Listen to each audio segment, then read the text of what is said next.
Hello बच्चों, मैं दानी सर। बच्चों, आज हम देखने वाले हैं क्लास 10 मैथ्स का चैप्टर 3 देखने वाले हैं। ठीक है, तो इसमें प्रश्नावली 2 के क्वेश्चन देखने वाले हैं। तो चैप्टर 3 है एक चर का द्विघात समीकरण, जिसको हम क्वाड्रेटिक इक्वेशन के नाम से जानते हैं। तो एक चर का द्विघात समीकरण क्या होता है?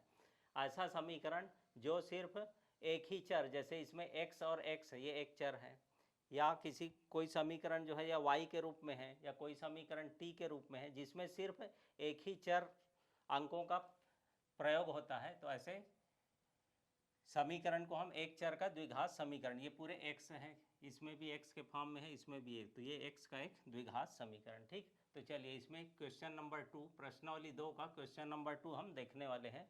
द्विघात समीकरण के मूल ज्ञात करना है। ठीक है, तो ये पहला क्वेश्चन दिया x minus 4 into x minus 2 equal to 0। ठीक है, अब क्या करेंगे, इसमें x माइनस 4 और x माइनस 2 इसको अलग अलग जीरो के बराबर लेके चलेंगे। ठीक है, तो ये हो गया x minus 4 x minus 2 equal to 0, ये हमको दिया हुआ है। ठीक, अब इसको अलग अलग, तो x माइनस 4 इक्वल टू 0 या x माइनस 2 इक्वल टू 0। ठीक है, अब ये माइनस 4 इधर आके हो जाएगा प्लस 4, और ये माइनस 2 जो है इधर आके हो जाएगा प्लस 2। ठीक है, तो 0 और ये माइनस 4 को इधर लाएंगे तो 0 प्लस 4 क्या मिलेगा? 4 मिलेगा। ठीक है, तो माइनस में रहेगा तो प्लस में आएगा, प्लस में रहेगा तो माइनस में रहेगा। ठीक है, तो ये समीकरण के मूल क्या हो गए? समीकरण के मूल ज्ञात करना है, तो यहाँ पे लिखेंगे समीकरण के मूल 4 व 2 है। ठीक, एक दूसरा क्वेश्चन है x प्लस 12 पूरे का स्क्वायर, ये दिया हुआ है अपने को। ठीक है, तो इसको कैसे हल करेंगे? तो यहाँ पर घात 2 है तो इसको 2 बार लिख देंगे। ठीक है, तो x प्लस 12 ये हो गया, फिर दूसरे ब्रैकेट में x प्लस 12 इक्वल टू 0। ठीक, अब इसको अलग अलग जीरो के बराबर करेंगे, तो x प्लस 12 इक्वल टू 0 या x प्लस 12 इक्वल टू 0। ठीक है, तो x इक्वल टू, ये 12 को इधर ले आएंगे, प्लस है तो उधर जाके क्या हो जाएगा? माइनस, तो 0 माइनस 12, ये भी इधर आके हो जाएगा 0 माइनस 12, तो x इक्वल टू आ जाएगा माइनस 12, इसमें भी x इक्वल टू माइनस 12। तो यहाँ पर आंसर क्या आएगा?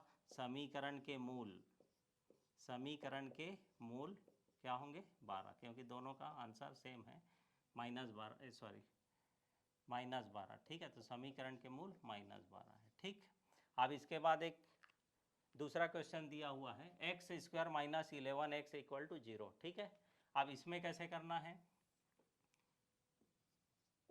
हल? X square minus 11x equal to 0, ये क्वेश्चन दिया हुआ है। अब इसमें क्या कर सकते हैं, इन दोनों में कॉमन निकालेंगे। तो इन दोनों में कॉमन क्या दिख रहा है हमको? x दिख रहा है। ठीक है, तो ये x को कॉमन निकाल देते हैं, तो ये एक्स स्क्वायर में से एक x कॉमन निकल गया, तो यहाँ पे एक x बचेगा, माइनस 11x में से x निकल गया, यहाँ क्या बचेगा? 11 इक्वल टू 0। अब इसको अलग अलग जीरो के इक्वल करेंगे, तो ये हो जाएगा x इक्वल टू 0 या x माइनस 11 इक्वल टू 0। ठीक है, अब x इक्वल टू 0 ये तो आ गया, और ये -11 को उधर पक्षांतर कर देंगे, तो x इक्वल टू 0, -11 उधर जाके हो जाएगा +11, तो x इक्वल टू 11। ठीक है, और x इक्वल टू 0, तो ये हमारा आंसर आएगा। ठीक है, तो समीकरण के मूल क्या होंगे? समीकरण के मूल 0 और 11 है, 0 व 11 होंगे। ठीक है, तो इस प्रकार से हम द्विघात समीकरण के मूल ज्ञात कर सकते हैं। अलग अलग टाइप के क्वेश्चन दिया है, इसमें 2 अलग अलग ब्रैकेट में दिया है, इसमें होल स्क्वायर के फॉर्म में दिया, यहाँ से हमको कॉमन निकालना पड़ा है। ठीक है, तो क्वेश्चन को समझेंगे और इसके बाद उसको क्या करते हैं, 0 के बराबर करके पक्षांतर करने से हमको मूल प्राप्त हो जाता है। ठीक है,